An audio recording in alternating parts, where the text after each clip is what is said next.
Olá! Felicitações!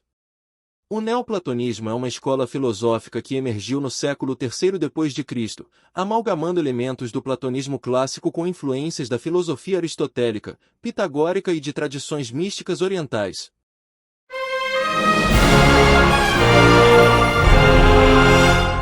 Fundada por Plotino, a escola desenvolveu-se sob os auspícios de uma visão transcendente da realidade, na qual o uno, como princípio absoluto, é a origem de toda existência. O pensamento neoplatônico não apenas marcou a história da filosofia, mas também influenciou profundamente a teologia cristã, a filosofia islâmica e o misticismo ocidental. O fundador da escola neoplatônica, Plotino, nasceu em 204 d.C., em Nicópolis, no Egito, e foi o grande sistematizador da filosofia neoplatônica. Formado na rica tradição filosófica de Alexandria, mais tarde, se estabeleceu em Roma, onde fundou uma escola que se tornaria o centro do pensamento neoplatônico.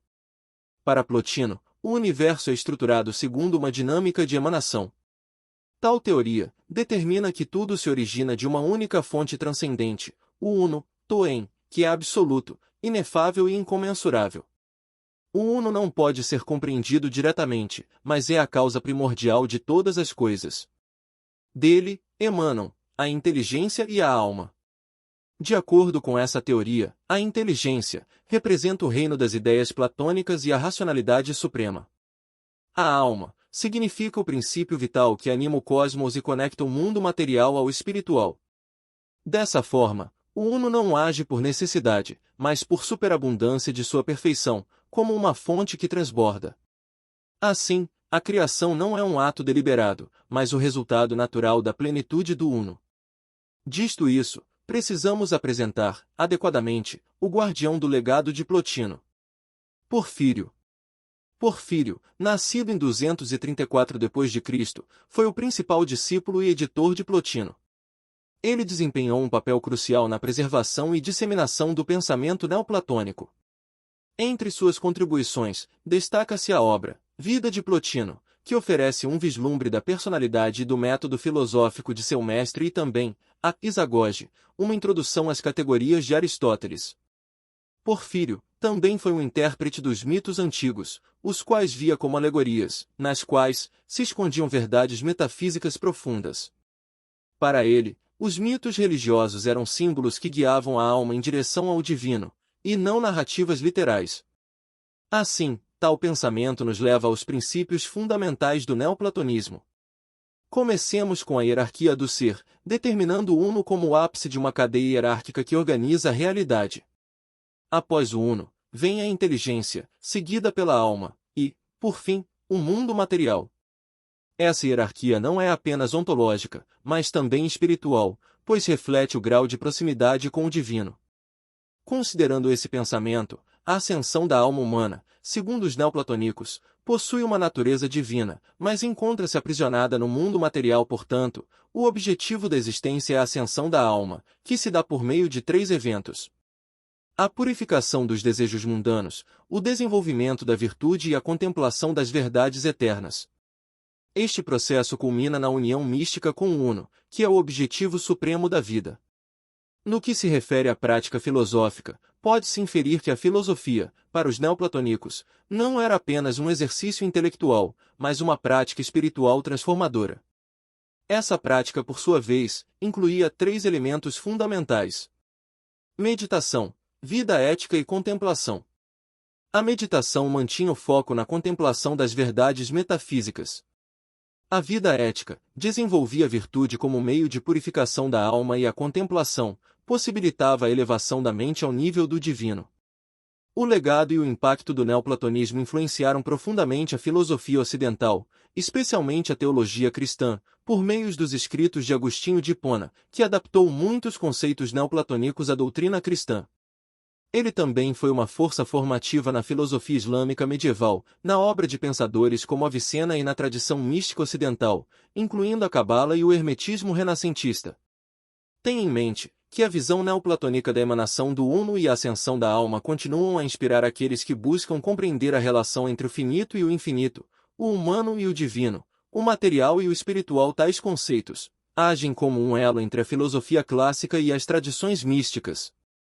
Portanto, o neoplatonismo permanece uma corrente viva e profundamente significativa no panorama do pensamento humano. Diante do exposto, a doutrina da emanação é um dos conceitos centrais do neoplatonismo, representando o processo pelo qual todas as coisas surgem do Uno. Manifesta o princípio absoluto e inefável, sem que este sofra qualquer mudança ou diminuição em sua essência. A emanação oferece uma explicação para a relação entre o transcendente e o imanente, o infinito e o finito, e a criação sem a necessidade de um ato deliberado por parte do Uno, visto que, nesse contexto, a criação é uma reação natural à abundância criadora e criativa do Uno. No coração da doutrina neoplatônica o Uno vigora como fonte de tudo, pois tudo está o Uno, ele é o princípio primordial que transcende toda dualidade e multiplicidade. O Uno não pode ser descrito adequadamente por palavras ou compreendido pela razão, pois está além do ser e do não ser. Ele é puro, simples e absoluto. Não podemos esperar ter a capacidade da mensuração do Uno por meios convencionais, pois ele não cria no sentido tradicional, mas emana, como uma fonte que transborda por sua própria plenitude. Essa emanação não é voluntária nem intencional, é o resultado natural da superabundância de perfeição do Uno. Como a luz que emana do sol ou o calor que emana do fogo, tudo surge do Uno como uma expressão de sua completude. Tudo isso nos leva a buscar uma compreensão mais robusta de três hipóteses. A hierarquia da emanação que define que a realidade é organizada em uma hierarquia de três níveis principais que, em sendo teórica, pode ser reconhecida como hipóteses. Começando pelo Uno que representa o princípio absoluto, concebendo a causa primeira de tudo que existe. Portanto, é inimaginável do ponto de vista da inteligência humana, porque está além do pensamento e da nossa inteligência, se tornando inalcançável por meios diretos. Na segunda hipótese, se destaca a inteligência. A inteligência é considerada a primeira emanação do Uno. Portanto, a inteligência emerge do reino das ideias eternas e das formas platônicas. A inteligência é a sede do pensamento e consubstancia-se no conhecimento perfeito. Assim, tem a capacidade de refletir o Uno e conter em si a totalidade da verdade.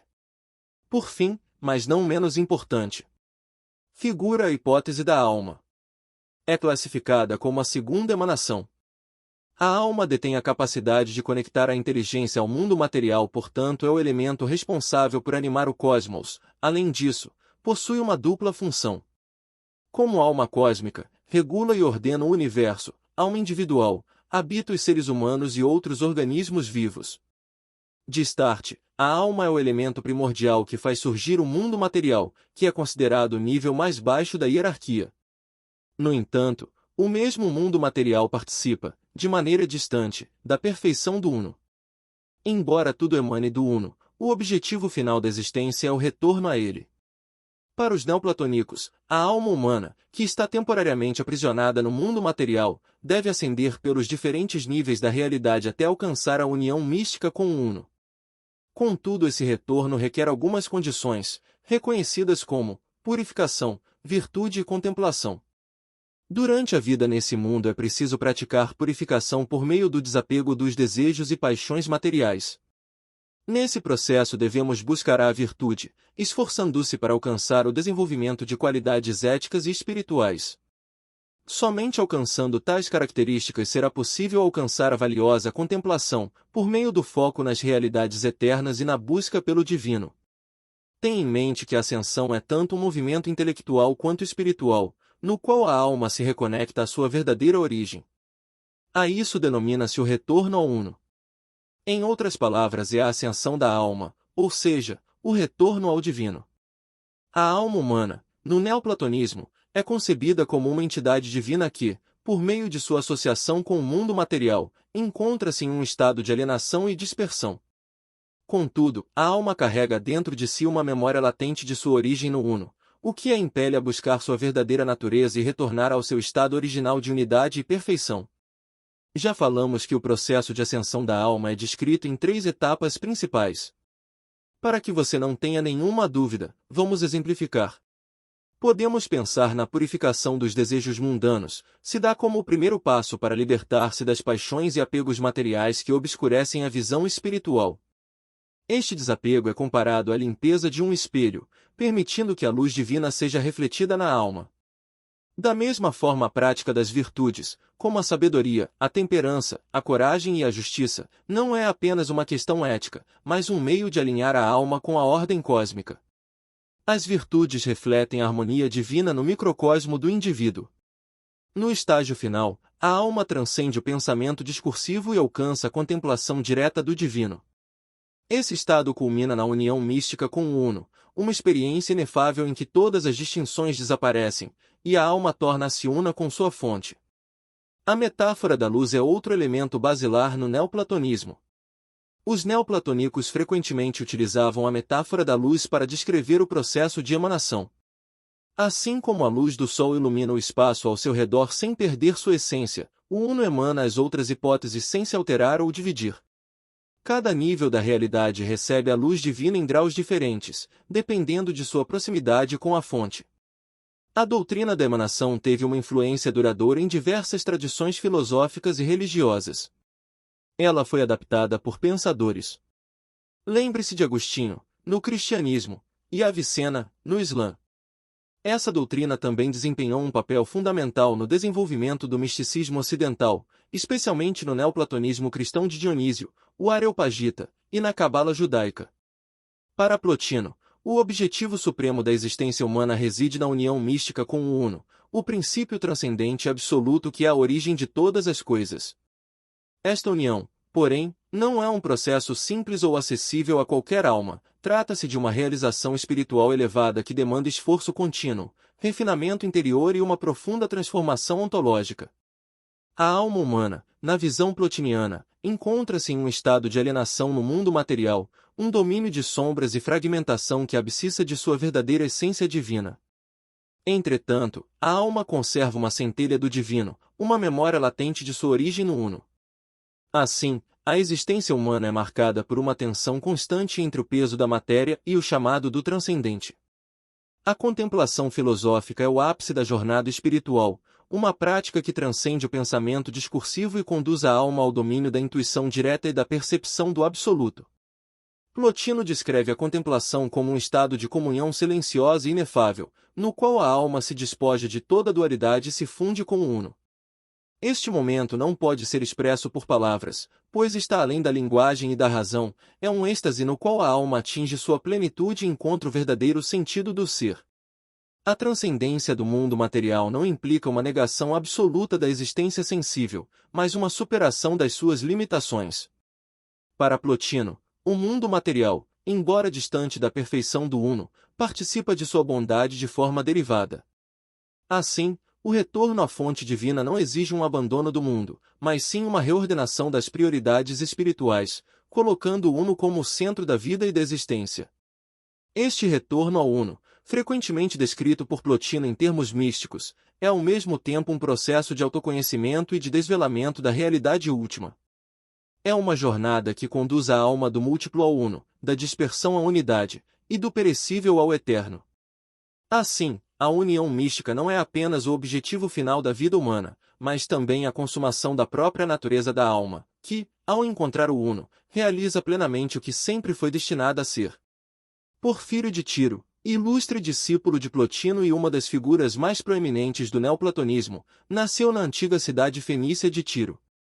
Dotado de um intelecto excepcional e de uma dedicação incansável à busca pela sabedoria, Porfírio desempenhou um papel crucial na preservação e sistematização das ideias de seu mestre, consolidando o neoplatonismo como uma das grandes escolas de pensamento do mundo antigo.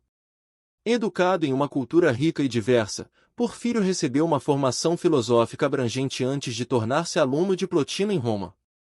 Sua aguda capacidade de síntese e análise permitiu que ele se tornasse não apenas um fiel transmissor do pensamento plotiniano, mas também um intérprete que expandiu e adaptou os conceitos neoplatônicos a diferentes contextos culturais e intelectuais. Uma de suas contribuições mais significativas foi a organização e publicação das obras de Plotino, reunidas sob o título de Enéadas. Para esse fim, Porfírio estruturou os tratados de seu mestre em 6 grupos de 9 textos, conferindo-lhes uma ordem lógica que facilita sua compreensão. Este trabalho editorial não foi meramente técnico, ele exigiu uma sensibilidade filosófica profunda, pois envolvia a articulação coerente de temas metafísicos, éticos e espirituais de grande complexidade. Além de seu papel como editor, Porfírio foi um prolífico escritor por direito próprio, deixando um legado de obras que abordam uma ampla gama de temas, desde metafísica e ética até religião e lógica. Sua Pisagoge, uma introdução às categorias de Aristóteles, tornou-se uma referência fundamental na lógica medieval e um texto básico para o estudo da filosofia durante a Idade Média. Este pequeno tratado teve um impacto duradouro, sendo amplamente comentado por filósofos árabes, bizantinos e escolásticos. Porfírio também se destacou como um intérprete dos mitos antigos, abordando-os não como narrativas literais, mas como alegorias que ocultam verdades metafísicas e espirituais. Sua obra contra os cristãos, embora polêmica, reflete seu esforço em defender a pureza do pensamento filosófico contra interpretações religiosas que ele considerava incompatíveis com a razão e a tradição helênica. Além disso, sua biografia de Plotino, intitulada Vida de Plotino, Vita Plotini, não apenas ilumina a personalidade e os métodos pedagógicos de seu mestre, mas também oferece uma visão inestimável sobre o ambiente intelectual e cultural em que o neoplatonismo floresceu. A dedicação de Porfírio à filosofia não se limitou ao estudo e à escrita, ele também viveu os princípios neoplatônicos em sua vida pessoal. Sua ênfase na purificação espiritual e na contemplação filosófica reflete sua crença de que a filosofia não é apenas um exercício intelectual, mas um caminho para a transformação interior e a ascensão da alma. Porfírio, assim, não foi apenas um discípulo de Plotino, mas um verdadeiro pilar do neoplatonismo, cuja influência se estendeu muito além de seu tempo, moldando profundamente o desenvolvimento da filosofia ocidental, islâmica e cristã. Sua vida e obra são um testemunho da vitalidade e da profundidade do pensamento filosófico que emergiu da escola neoplatônica. Porfírio de Tiro, destacado discípulo de Plotino e um dos grandes sistematizadores do neoplatonismo, deixou um legado literário e filosófico vasto e multifacetado, que abrange diversos campos do pensamento. Sua produção intelectual revela não apenas uma dedicação incansável à filosofia, mas também um compromisso com a preservação, a expansão e a harmonização das ideias de Plotino, bem como com o desenvolvimento de novos horizontes dentro da tradição neoplatônica. Assim, vamos destacar as 7 obras mais importantes entre suas escritas, que lhes concedeu todas as honrarias no campo filosófico. Número 1. Vida de Plotino. Uma das obras mais célebres de Porfírio é sua biografia de Plotino, intitulada Vida de Plotino, que integra a introdução às Enéadas. Este texto não é apenas um relato da vida de seu mestre, mas também uma importante fonte histórica sobre o contexto cultural, pedagógico e filosófico em que o neoplatonismo emergiu. Porfírio descreve o caráter sereno e a profunda sabedoria de Plotino, assim como os métodos de ensino que privilegiavam a experiência direta do Uno. Além disso, a obra oferece insights preciosos sobre a organização das Enéadas, demonstrando a habilidade editorial de Porfírio em estruturar e sistematizar os tratados de Plotino em 6 grupos de 9 textos. Número 2. Isagoge. Outra contribuição de Porfírio que atravessou os séculos é a sua obra Isagoge, ou Introdução às Categorias de Aristóteles. Este pequeno tratado tornou-se uma referência fundamental na história da lógica e da filosofia medieval. Nele, Porfírio introduz e comenta as categorias aristotélicas de substância, quantidade, qualidade, relação, lugar, tempo, posição, estado, ação e paixão, fornecendo uma base metodológica clara e acessível para o estudo lógico. A Isagoge desempenhou um papel crucial na transmissão do pensamento aristotélico ao mundo medieval, sendo amplamente comentada por filósofos árabes, bizantinos e escolásticos, como Avicena, Al-Farabi, Boécio e Tomás de Aquino. Número 3. Escritos sobre ética. Porfírio também dedicou-se extensivamente à reflexão ética, alinhando os princípios morais do neoplatonismo com uma vida prática de virtude. Ele enfatizava a purificação da alma como condição essencial para a contemplação filosófica, defendendo a vida ascética e o desapego das paixões mundanas. Essa abordagem ética está bem documentada em suas obras, como Sobre a abstinência dos alimentos animais, onde ele discute as implicações espirituais, éticas e filosóficas do vegetarianismo, apresentando-o como um meio de purificação da alma e aproximação do divino. Número 4. Estudos de lógica. A lógica foi um campo em que Porfírio demonstrou notável habilidade analítica.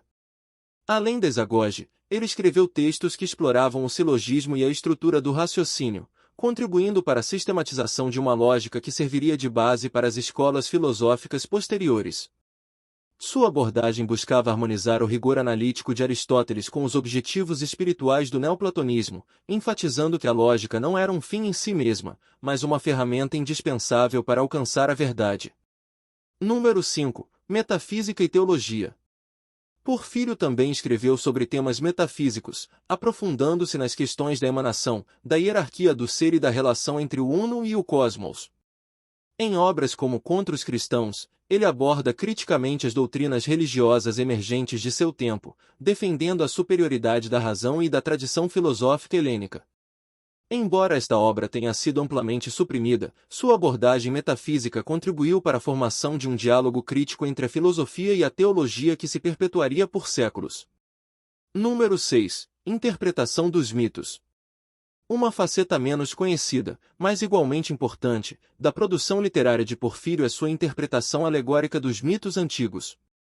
Ele via os mitos como narrativas simbólicas que ocultavam verdades metafísicas e espirituais profundas. Em sua obra, Sobre a Caverna das Ninfas, Porfírio interpreta passagens da Odisseia de Homero como alegorias da jornada da alma através dos diferentes níveis da realidade, desde o mundo material até sua reintegração ao uno. Número 7. Harmonia com os ensinamentos de Plotino. Embora tenha expandido o escopo do neoplatonismo, Porfírio sempre permaneceu fiel à essência dos ensinamentos de Plotino. Ele buscou harmonizar a metafísica, a ética e a espiritualidade com uma lógica rigorosa, tornando o neoplatonismo mais acessível e adaptável a diferentes contextos intelectuais e culturais. É importante compreender que Porfírio, em sua erudição e sensibilidade filosófica, via os mitos antigos como expressões simbólicas de verdades profundas, transcendentais e metafísicas. Para ele, essas narrativas não eram meramente histórias literais ou fabulações destinadas ao entretenimento, mas alegorias carregadas de significados ocultos, que desvelavam os mistérios do cosmos, da alma humana e de sua relação com o divino. Ele entendia que os mitos religiosos, frequentemente incompreendidos em sua literalidade, possuíam camadas de interpretação que apontavam para realidades espirituais mais elevadas. Em obras como Sobre a Caverna das Ninfas, Porfírio decodificava passagens da Odisseia de Homero como metáforas da jornada da alma, interpretando a caverna como símbolo da entrada da alma no mundo sensível e material, e sua posterior ascensão ao mundo inteligível. Porfírio argumentava que, por meio dos mitos, os antigos tentavam comunicar verdades filosóficas que transcendiam as limitações da linguagem comum, utilizando imagens poéticas e simbólicas que ressoavam profundamente no espírito humano. Para ele, a chave para compreender os mitos era aplicar a razão filosófica, desvelando seu sentido oculto e reconectando-os às realidades metafísicas que eles almejavam representar. Assim, os mitos, sob o olhar perspicaz de Porfírio, tornaram-se ferramentas pedagógicas e espirituais, pontes entre o mundo sensível e o transcendente, capazes de guiar a alma em sua jornada de retorno ao Uno, a fonte de toda a existência. Essa abordagem alegórica reafirma sua crença na filosofia como meio pelo qual se pode penetrar os véus do aparente e alcançar a verdade subjacente. Para concluir esse vídeo, vamos deixar claro que o neoplatonismo emerge como uma das mais ricas e sofisticadas correntes filosóficas da antiguidade tardia, fundindo a metafísica platônica com influências da filosofia aristotélica, pitagórica e de tradições místicas orientais. Sob a liderança de figuras como Plotino, Porfírio e Jâmblico, o neoplatonismo transcendeu os limites da especulação intelectual, configurando-se como uma verdadeira filosofia de vida e uma prática espiritual voltada para a ascensão da alma e sua reintegração ao divino. Você que viu o vídeo até aqui vai ganhar um presente. No primeiro link fixado tem um e-book grátis para você.